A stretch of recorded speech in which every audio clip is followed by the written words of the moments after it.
Hi, I'm delighted to have this opportunity to share a Jewish thought topic with you this evening. Many of you were present at the High Holy Days when I talked about racial injustice, and I quoted the words of Ta-Nehisi Coates from his book, Between the World and Me.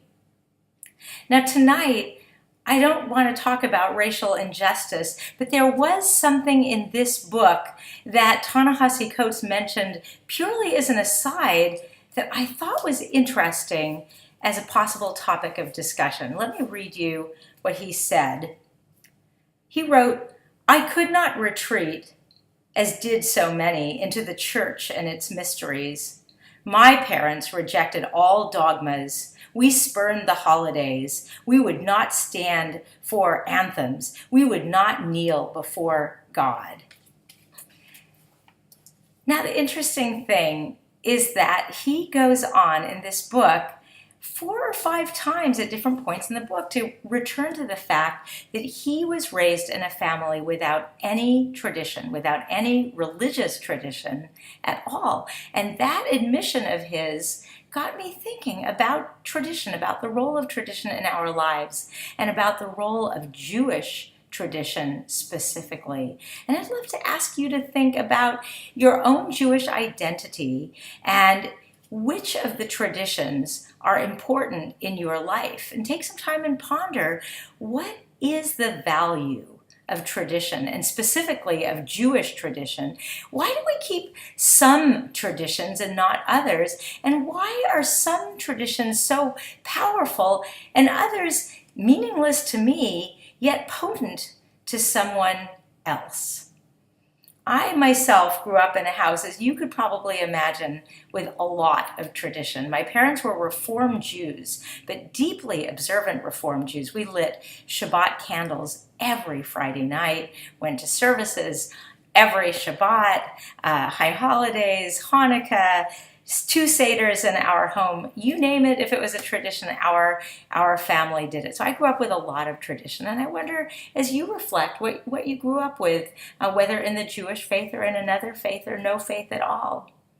Something that I studied for the very first time in rabbinical seminary and had never thought of before were 2 Jewish terms that I'd like to share with you that go together. One is called kavanah, and the other is keva. Kavanah, or I'll start with keva actually.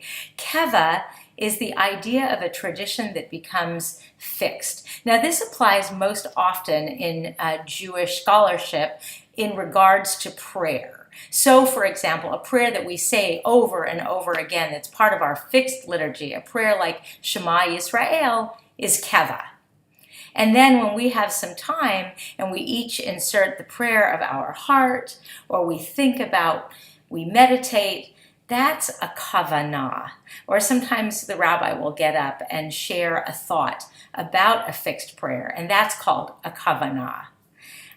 Fascinatingly, prayers that start out as kavanot, traditions that start out as a kavanah, as something intentional and new and unheard of, can often become keva. They become fixed. One example that comes to mind for me, a few years ago, our synagogue and synagogues across the country got the wonderful idea that on the Shabbat during Hanukkah, any person who came to temple on that Friday night should bring their Hanukkah menorah with them, and at the same moment we would all come together before the Shabbat candle blessings, and light the Hanukkah candles together. It was a kavanah. It was a new, wonderful idea. Perhaps the first time you ever saw the room filled with lit Hanukkah menorahs, you thought, oh, it's amazing. And then we do it year after year after year. And that's how a kavanah becomes keva, how a tradition becomes fixed. Well, I'm thinking about Ta-Nehisi Coates and his admission in his book that he grew up with no religious traditions at all. And one thing we know from his example is that you don't have to have religious tradition in order to have a great scholarly life. He was just named a MacArthur Fellow. I mean, he's doing wonderfully.